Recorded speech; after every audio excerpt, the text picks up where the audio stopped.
What is up? What's happening, everybody? Man, welcome to Tuesday's Power Hour.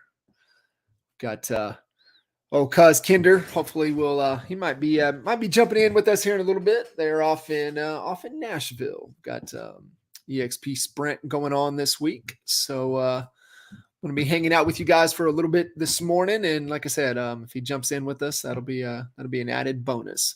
So welcome.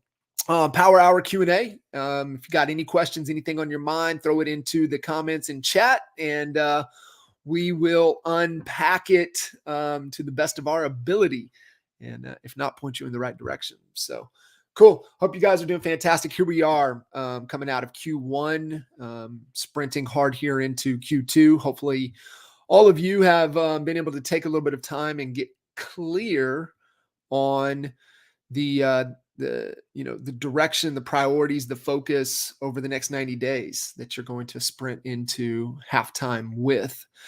And so, around the word clarity, for us, the best definition that I've seen of clarity is really just capacity minus contamination. So capacity, obviously being able to expand our capacity on any given area. And I would challenge you guys to look at the one of the happiness triad buckets of health, wealth, and relationships. And are you doing things daily to increase or expand that capacity minus contamination? So removing things that just don't serve you in those areas. So we increase our capacity and we remove the contamination, the BS that's holding us back. That just gives ourselves a greater sense of clarity.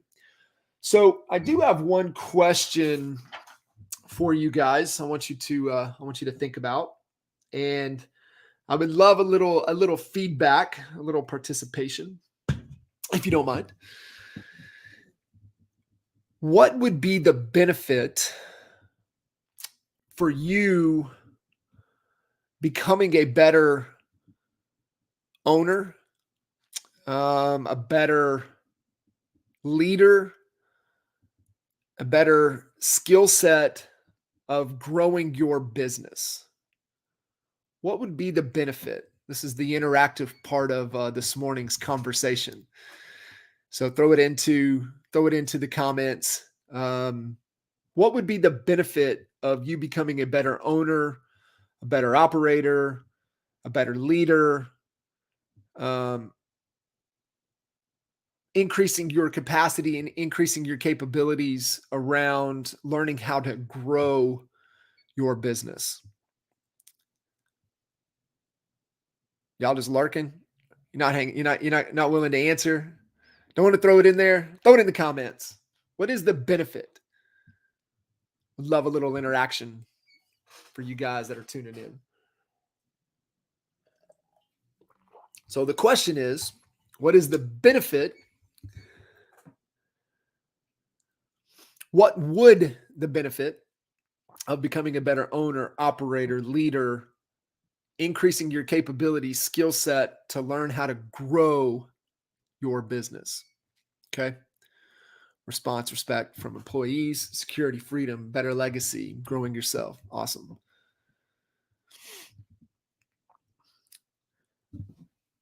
So what I want you guys to think about this morning as we kind of work through this. If you're driving, if you're multitasking, you don't have a notepad in front of you, have a solid business foundation, you can do more. It's fantastic. And here's the answer to all of the feedback. I agree wholeheartedly with all of the response.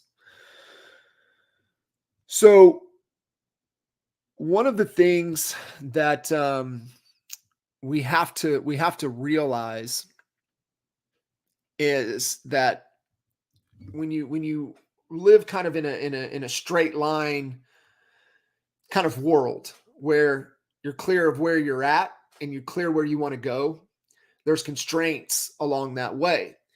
The problem, and what I do know to be true is that every one of you tuning into this call, you want to grow your business. And really one of the key things that holds us back from growing our business is understanding that you've got to build a team. And so one thing I know is that all of you want to increase headcount in some capacity. And one of the key questions that we usually ask, hey, what's the biggest rock in your shoe? What's the biggest challenge? The problem with that question is that most people are not problem aware.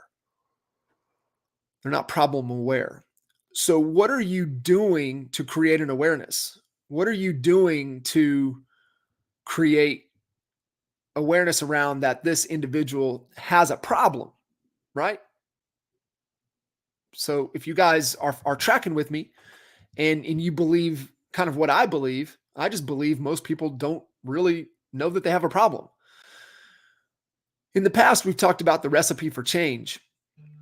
And one of the key things that triggers change is that knowing that you need to change. And it's hard to change if you don't know you have a problem to change. So becoming problem aware. Are you staying problem aware? And as we're kind of working through here, let me just take you guys through kind of the 8 things that cause our businesses to get stuck and fail. All right. So it's going to be a little work on your end here. All right. What we've found over the years is that people have a hard time to articulate what their problem is. So let me ask you, I want you guys to think about this as we go through this. On a scale of 1 to 10, 10, you got it. 1, it's mud, right? Maybe 1's a mud, 5's tea, and then 10's water. You got it. You can see it. You're clear. So these are the top things why businesses get stuck and fail. And you have to look at it. Even if you're a solo agent, you are a business. You have to treat what you do like a business. Are you getting a return on what you do? Are you getting the return that you want? So number one reason why most businesses get stuck and fail on a scale of 1 to 10, let me ask you this. How clear are you and how clear are you on where you want your business to go and know what that big, hairy, audacious goal, what the overall vision, your values, your purpose. How clear and aligned are you with those things on a scale of 1 to 10? 10 being crystal clear, 1, no freaking clue. So if you're tracking along, write that down and then just write your score where you fall. 1 and 10. And if you want to share, throw it into the comments, kind of where you fall with that one on a scale of 1 to 10.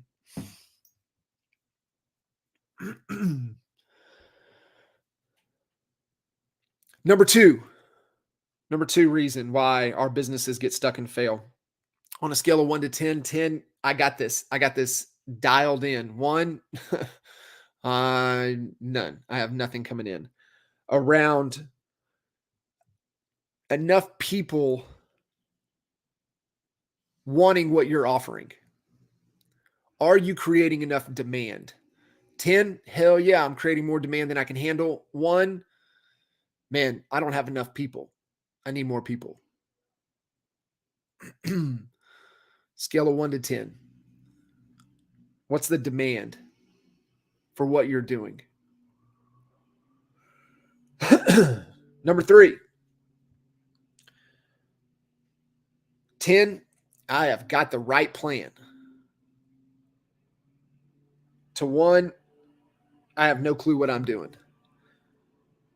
Your ability to choose and execute on the right strategy. So number 3, strategy. 10, man, we're crushing it. We're solving the right problem. our projects, our rocks are dialed in. They're crystal clear. We have who owns them. We have milestones, and we have success metrics. Like we are dialed in to the right strategy. On a scale of 1 to 10, 10 being dialed in, 1, and we ain't got no damn strategy. Okay. Number 4, how adequate and accurate are your processes? And they're documented. Scale of 1 to 10. 10, we have documented procedures and processes. We're operating within them. We're system dependent. We're not people dependent. To 1, we ain't got no damn systems. What are you talking about? So where do you fall? Where do you fall with systems? 5, man, I got the right people. Number 10, right? I got level, 1 to 10. 10, I have the right people in the right roles. To 1, I ain't got no people. It's me. I'm a one-man show. I have no leverage. It's one of the top reasons why businesses get stuck and fail. They don't have the right people. Or if they do have the right people, they don't have them in the right seat. Where do you fall?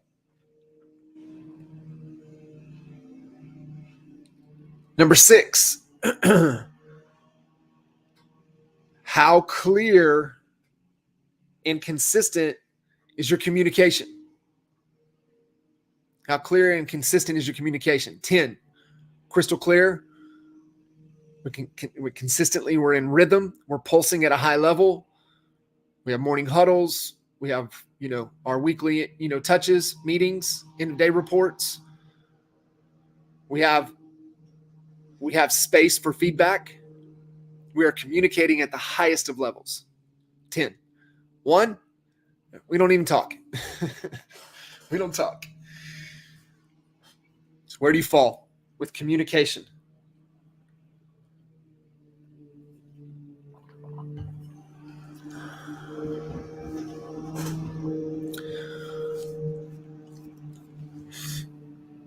Capital, money, cash flow. Man.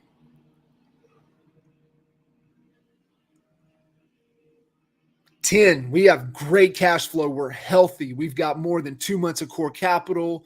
We're allocating our money in the right way. We're operating within a modified profit first model where we've got our clear profit allocation to enough money for salaries, enough money for marketing and expenses, and enough money for other business operating expenses. We are dialed in. Cash flow is not an issue. 10. 1, I have zero oxygen. I got 25 days to survive. I am on life support with my business. Where do you fall? Where do you fall with money, cash flow? And the last reason why businesses get stuck and fail, how aligned are you personally, your team,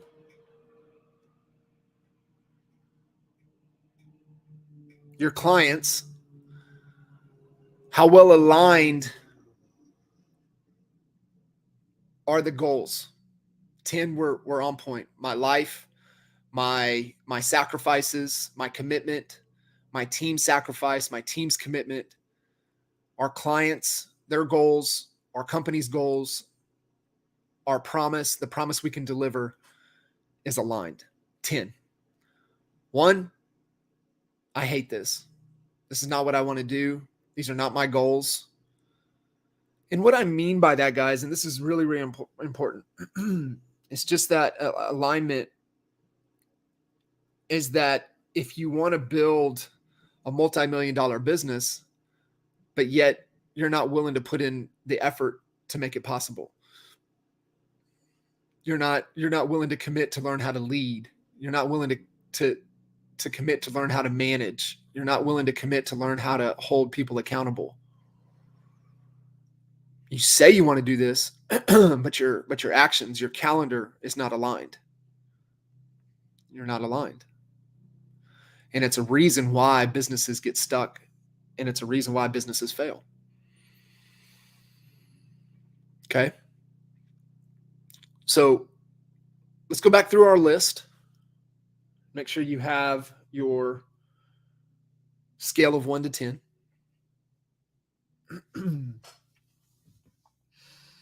And remember, we're doing this because most people fail to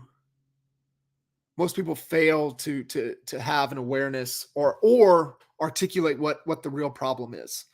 And these are the top 8 things that we've seen why businesses, don't keep the momentum moving forward. Clarity. Are you clear on your vision? Are you creating enough demand for what it is that you're doing? Do you have a strategy that you're executing on that's solving the right problem? When you work on the business, you're working on the right projects that's helping solve the problems. Do you have clear documented systems and processes in place? You're system dependent, not people dependent. You have the team, the right team in the right seats that's helping you execute on this plan in pursuit of that vision. Are you communicating at a high level? Everybody's clear. Everybody's on the same page. We're pulsing. We've got great, consistent cash flow. Our company's healthy. And my goals, my team's goals, and our clients' goals are all aligned on a scale of 1 to 10.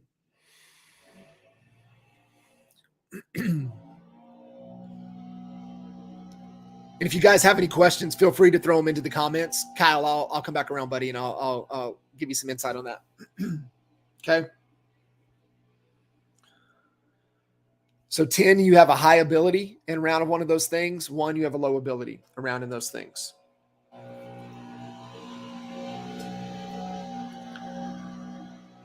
If you were to throw that out,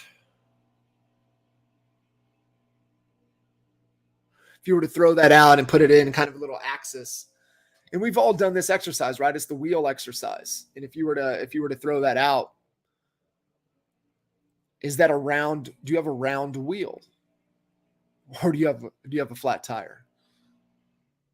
Will your wheel roll, or will it not? If it won't roll, then what do we have to do to get it to roll? What do we have to do to get your business to roll? Are things firing on all cylinders, or do you need help to go faster? And which one of those areas are you lacking in? Which one of those areas do you need the most help? And see, guys, the thing is, when you know the problem you're trying to solve, it makes it so much easier for what you need to pay attention to, because content and people grabbing at our attention is at the highest of highest it's ever been. And it's so easy to be so distracted and spread so thin. And it's easy when we know and we're problem aware and we know what problem we're trying to solve. So for me, a couple of years ago, this really hit home. And we've all been guilty of jumping into this program, jumping into that, reading this, consuming that, listening to this, jumping here. And I was like, this doesn't make sense. I'm not solving any problems. And so the little aha light bulb went off for me was, okay, well, this is my problem. Then what do I need to be? Goes back to our who, not how question. Who do I need to be plugged into? Who do I need to reach out to? Who do I need to have a conversation with? Who do I need to structure my big relationships around? Who do I need? What books do I need to be reading? Who do I need to be reading? When you make that shift from not how am I going to solve this, but who do I need to be plugged into, then that makes your decision-making process around what programs you plug into, what books you read, what podcasts you jump on. And I really hope, if you guys take anything away from this morning, is that you have a new awareness around where your problem is in your business. And it's going to be one of those 8 things. And something's going to be more of an issue than the other. But they all have to work together. And how do you get that wheel to roll? How do we get it to roll? So I want you to be thinking about that. Then I want you to start thinking around, okay, well, this is my focus. And then you go into asking yourself the who question. Who, not how. If you guys have not read that book, highly recommend. It's a top 5 must read, Who, Not How. And really dive into that concept. It'll change your thinking. And of course, we change our thinking, we change our lives. So Kyle, how do we avoid cliques forming on our team as we grow? This really comes back to understanding the core values. I have the opportunity to coach one of the top 2 EXP teams on the planet. In the Franklin team, I have the opportunity to coach Andrew. And Andrew and I've been working together this year, and he had an epiphany, he had an aha last week, and it was around the core values. And really, when you look at our people, and Kyle's question is a people question, there are certain things that we have to screen for with our people. One question is, do they get what we need them to do? See, within our organizations, there are functions, and it doesn't matter if we're selling residential real estate, we're in the health wellness space, or we're selling snow cones. There are clear functions in every business. You've got head of company, you've got an integrator, somebody that's going to help integrate on the ideas. You've got sales, you've got marketing, you've got ops, you've got IT, and you've got finance. And then there are 3 to 7 roles in every one of them. And then there are key metrics to measure success in each one of those functions, in each one of those roles. So one of the things that we look at are, do our people get it? Do they get what they need to do to be successful? Then the next question is, do they want to do the activities that are required to be successful? And then the third thing is, do they have the capacity to do the things? And the capacity is an interesting one, because the capacity physically, the capacity mentally, the capacity emotionally, and the capacity of time to deliver the result that is required within the roles within that function. Remember, guys, it's a code and a sequence to everything. Right things, right order. What's the functions? What are the roles? How are we going to measure success? Is the person for this role, do they get it? Do they want it? They have the capacity for it. That's only half of the equation. The other half is, are they a core value fit? Do they align to the core values? See, our core values are decision-making filters that allow us to behave. It gives us a filter on making better decisions. Like for us, we believe that, the commitment has to be there to personal and professional growth every day. It's one of our values. If you don't believe in growth, if you're not of growth mindset, then I don't have any space for you in my world. Sounds harsh, but we only have a finite amount of time to work on the things that we want that's going to move us closer to the freedom that we want. Okay? Are they a core value fit? Do they align to the values? So sometimes when cliques form, the first place you want to go is you want to go core value alignment. Are they aligned to the values? And And sometimes these evolve, and sometimes that people were once core values, they don't continue to grow, they don't continue to evolve. And here's the brutal truth of this as well when it comes to people is that you have to understand, if you are growing, you will outgrow your people. They have a choice. They have a choice to continue to grow with you. And in some cases, they outgrow you, and that's okay. And then that should be celebrated. That should absolutely be celebrated. One of the benefits, right? It's what Kyle was talking about. And we had just such a aha. We just had such an aha at kitchen table last week around Joel Perso. He's the COO of Sphere Rocket, was at kitchen table with us. And him and I were at the front of the room presenting, and he shared a story. This goes around to what Kyle, benefit of becoming better for your business is just a better legacy. And I view leadership as the number of leaders you've created. That's the impact that I look for in other leaders. What's the impact that they've had? How many leaders have they grown? And it's a graduation, not a divorce. And that's where they should be celebrated if somebody outgrows you. And so it's the reality. Core values, Kyle, your core values tend to pretty much stay the same. However, they become more clear. They become more clear. Let me give you an example. One of the core values that we've always had is we practice open and real communication. And it's really just candid. We're candid in our conversations. But what I've found over the years is that open and real, articulated that way, open and real, I've seen used more as a weapon than as a tool to behave.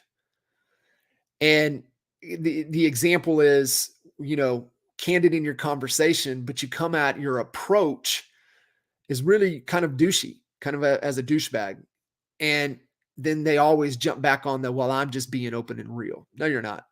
You're being a douchebag. And so we tweaked the articulation of ours more around candid and coming from a place of love and kind in our communication.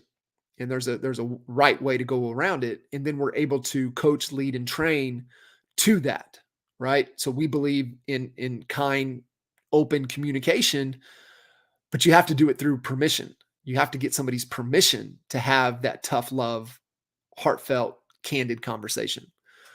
Do I have your permission? Can we talk about this? So, Kyle, I would look first at your values and have they moved so far away from it that it can't be repaired? And really wanting to make sure that we're knocking down and not allowing any silos. So like one of the silo problems that we encountered early on was the silo between sales and staff.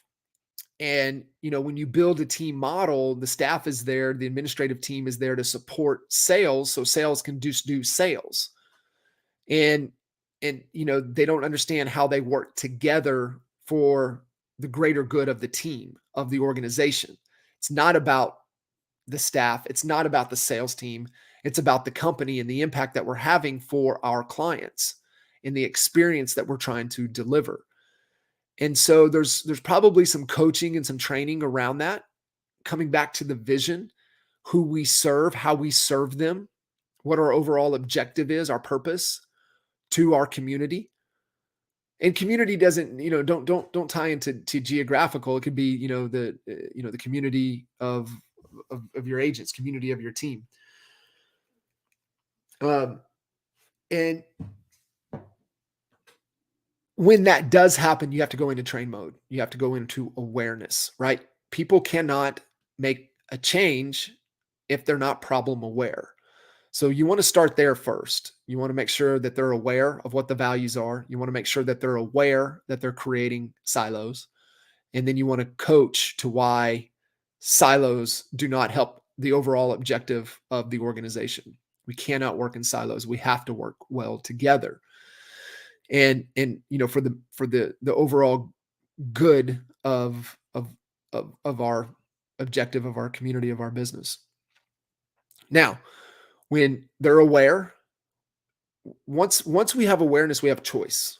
They can choose to improve upon it, or they can choose to go somewhere else that they're going to be happier,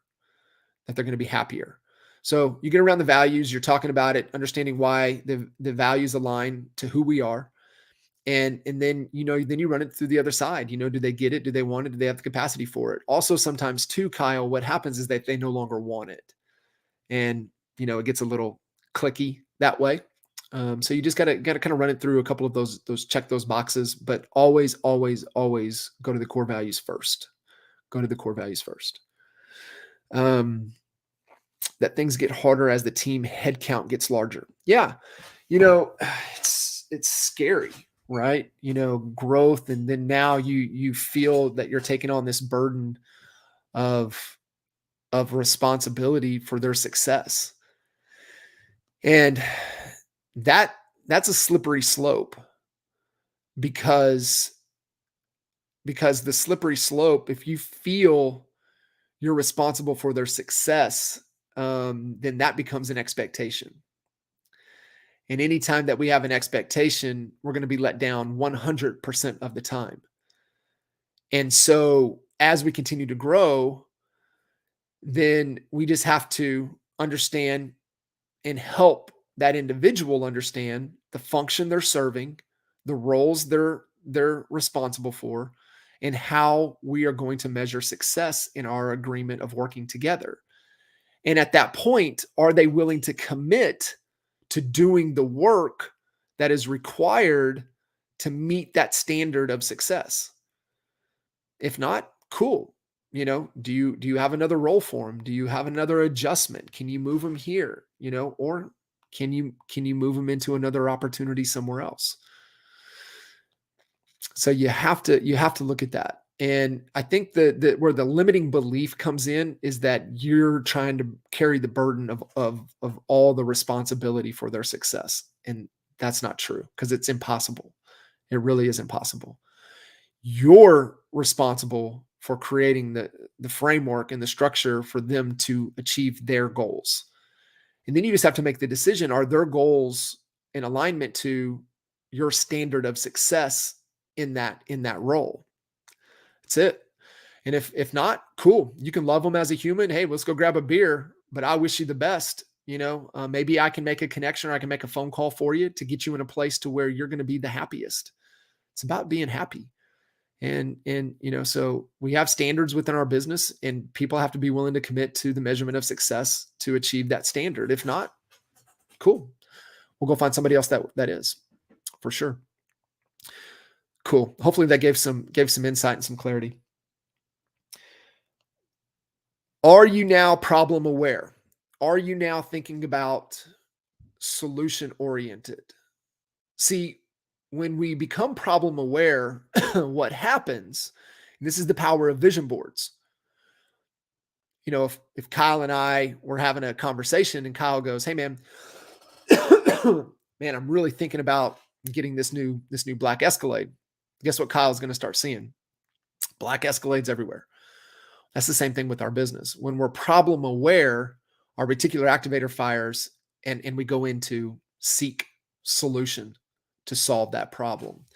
And now we're choosing the right program. We're choosing the right people to plug into. We're choosing the right books. And, we can make a decision at that point. So hopefully that helps. Any other questions, comments, please throw it down in there. I know I get to bring the fire hose to you guys today, so I really appreciate it. I know Cuz Kinder is definitely tied up there in Nashville, but we'll have him and Al back on with us next week. Yeah. Any questions, comments, thoughts? Like I said, hopefully you guys are problem aware, and then you're going to solution seek mode of how you're going to overcome that current problem so your business is not stalling and eventually not going to fail around those 8 areas.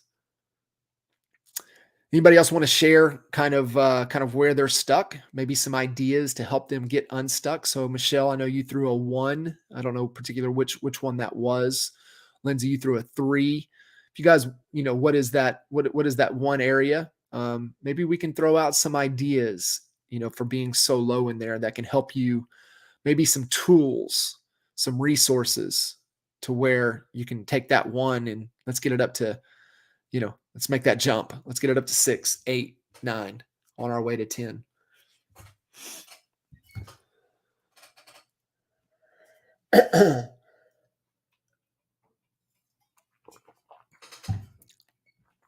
That paralyze you? Got the glazed over, like, oh, you're like, oh shit, I don't even have a tire. It's all flat. Or I do. I got a tire. It's real small. So how do we make that tire bigger? How do we make that tire bigger? Cool. I'll ping and pong with you guys if you want. Take advantage of this time, throwing it in there. If not, hopefully it gave you guys some awareness and you can be down your own path of looking for solutions. But if you want some recommendations or some thoughts or some tools, I'll be glad to give them to you. Just feel free to throw it into the comments. Throw it in there. Okay, well, here we are. We are, kicking off the second quarter. What I always like to remind everybody of, I know it's terrible if you're an Atlanta fan. I'm sorry. I continue to use this. It's definitely salt on the wound, but kind of our take is always hold steady through the second quarter, even if we're off pace, because typically for us, Q1 is always the slowest. And so we have to a little bit of catching up to do in Q2. We don't go into readjusting all the metrics. We don't go to adjusting, the targets. We don't go to adjusting the outcomes. We get into halftime. And so we've got a full quarter here. We got a good 90 days out in front of us and get into halftime. Remember, 28-3. That was the score. Super Bowl, Patriots were down 28-3. Get to halftime. Continue to make the commitment to execute. Focus on your discipline to the activities that drive your results and focus on being consistent.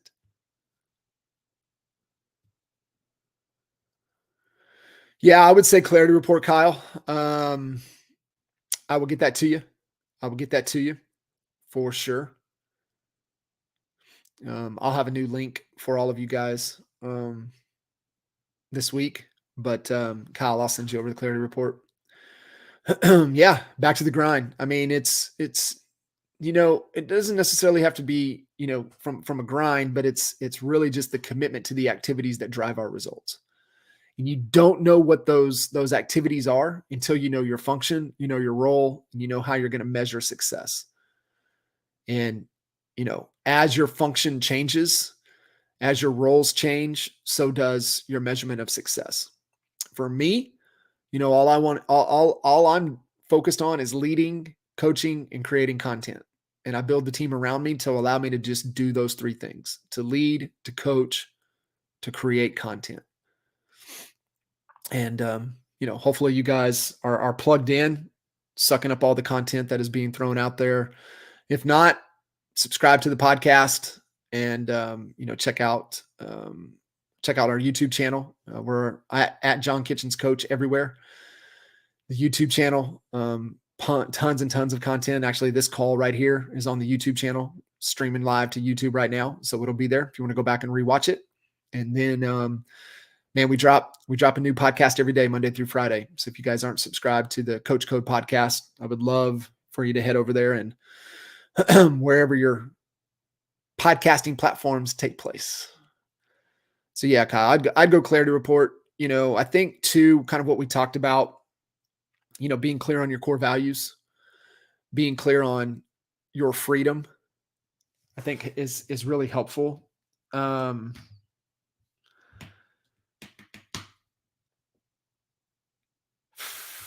Yeah, I think it's freedom, knowing what your freedom is, your definition of freedom, and are you working it within a model and executing on the right plan with the right people around you to move you in pursuit of freedom? There's really only one goal in business, and that's to create a vehicle that gets us closer to our freedom. That's it.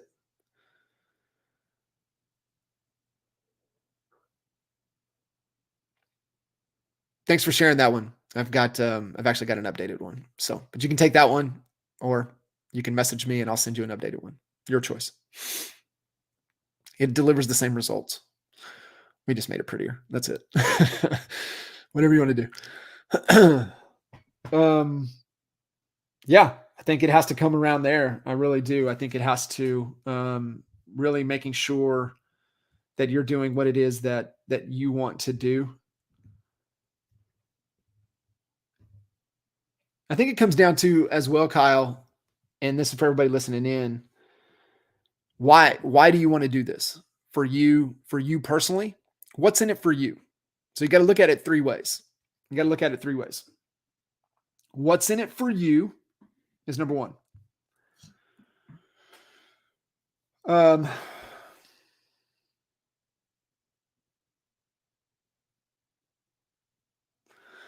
What's your number is number one, Kyle.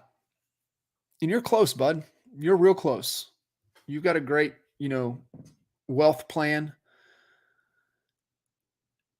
And if you're listening to this and you don't know what your number is, take the time to figure out what your number is. What's your freedom number? We all have one. And it's the amount of time that you have investments coming in that you're not trading time for dollars. That's a freedom number. If you stepped out of your business today, would your business still be able to produce that number? If not, that's what you have to work towards. We all have a number. And it's really, what's the amount that you need to live the life you want to live plus 15%? And you're going to use that additional 15% for additional investments, for additional things to really continue to build wealth. What is your number?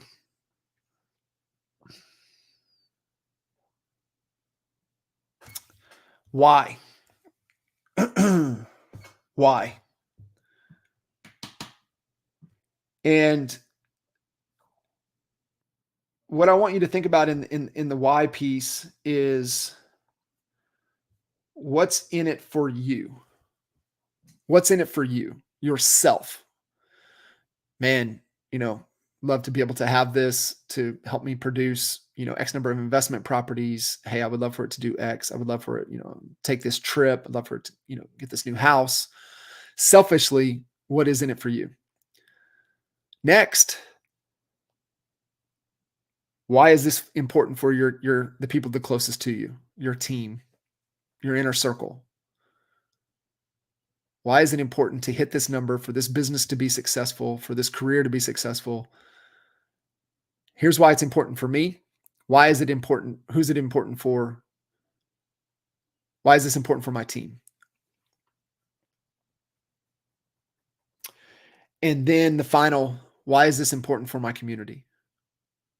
So like for me, residential real estate agents, y'all are my community. So what I do, why is what I do important for you guys, for the community? Why is it important I do for me? Why is it important for my team, my circle? And why is it important for the community that I serve? You need to answer those things. Because that helps, that goes back to impact alignment, right? One of the 8 things why businesses stall or fail is because you're not clear on what it is that you want for yourself, for your team, and for your community. And do the goals and the vision align? Guys, it's all about alignment. Right things, right orders, just connecting some dots. And you know what? Me being a coach for over a decade is just see things to help you guys connect dots. So Kyle, clarity report, and then know what your freedom number is. And then why is that important to you? Why is that important? Why is that important? Why is that important for your inner circle? And why is that important for your community? Been in the business, 30, small business owner of real estate company, really struggling hard with marketing and branding. Yeah, absolutely. It's demand, right? That's one of the key areas. So what I would do, and typically here's the disadvantage, right? You've been in the game for so long. And for us as great leaders, here's the thing.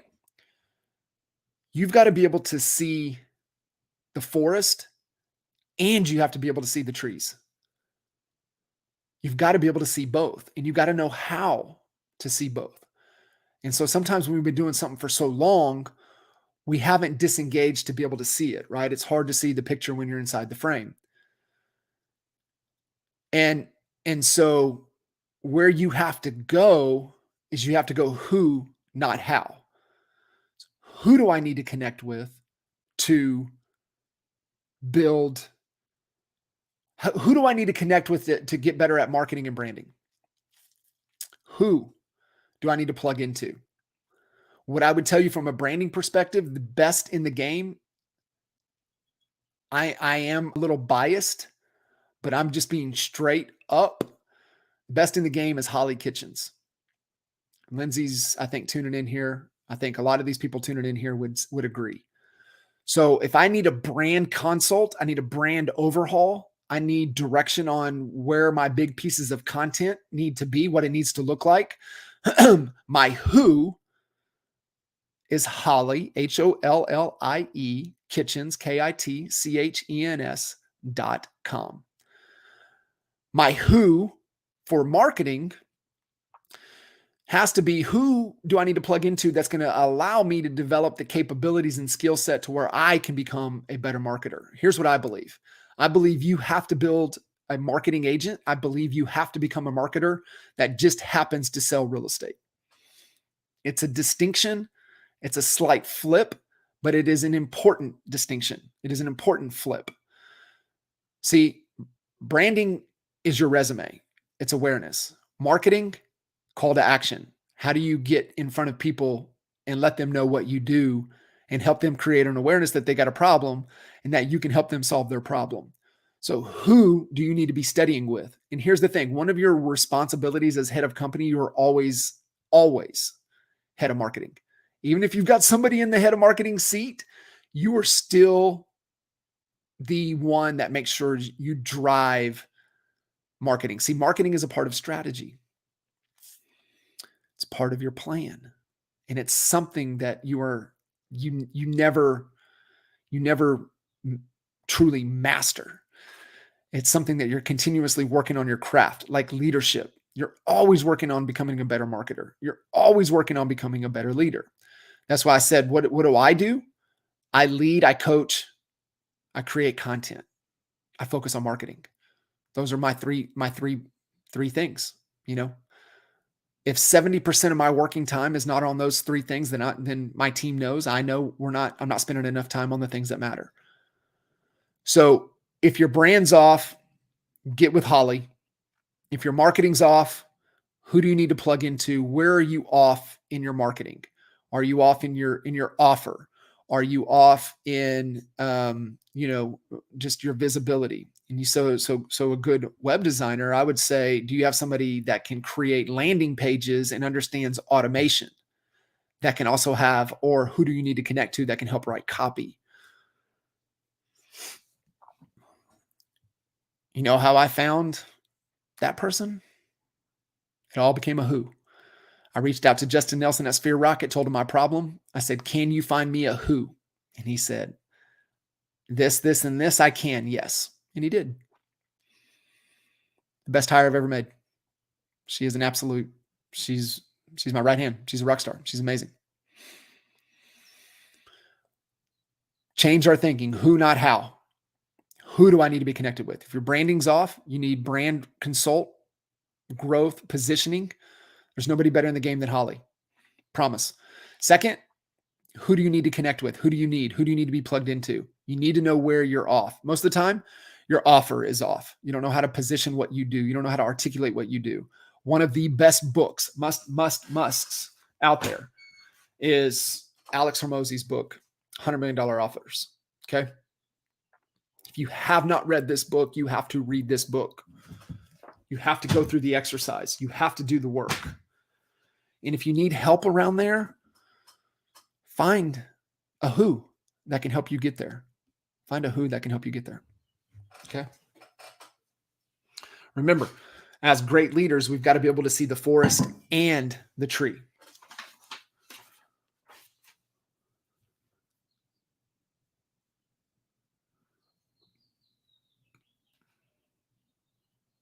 Man, can I share one more nugget with you guys, and then we'll wrap it.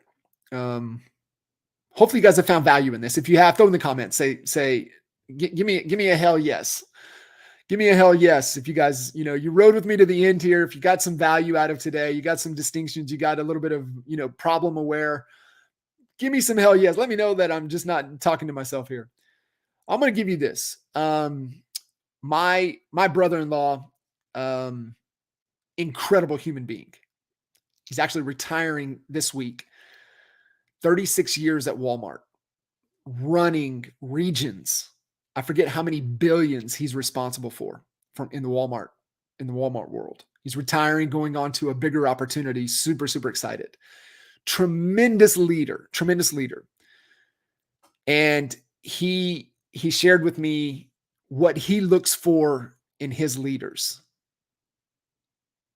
And that's where, his belief that we have to see the forest and we have to see the trees. He said, one of the things that I look for, are they selfish? Are they selfless? How many times do they use the word I versus the word we? Next that he looks for is, do they operate within integrity? Do they keep their promise? Do they do what they say they're going to do? Do they live within integrity?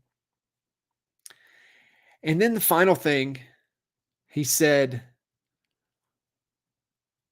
what's their common sense to intelligence ratio?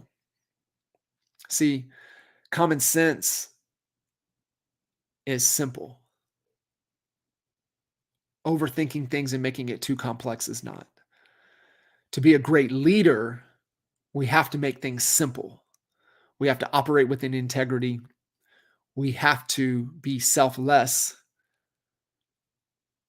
And we've got to be able to see the details and also to be able to see the big picture. It was just fascinating. I just want to leave you guys with that. Something I've been really, really thinking about from how can I become a better leader? How can I, lead better to those around me? And then how can I help them lead others better? And right, it's just, I believe that we can't lead or coach anyone else until we can lead and coach ourselves first.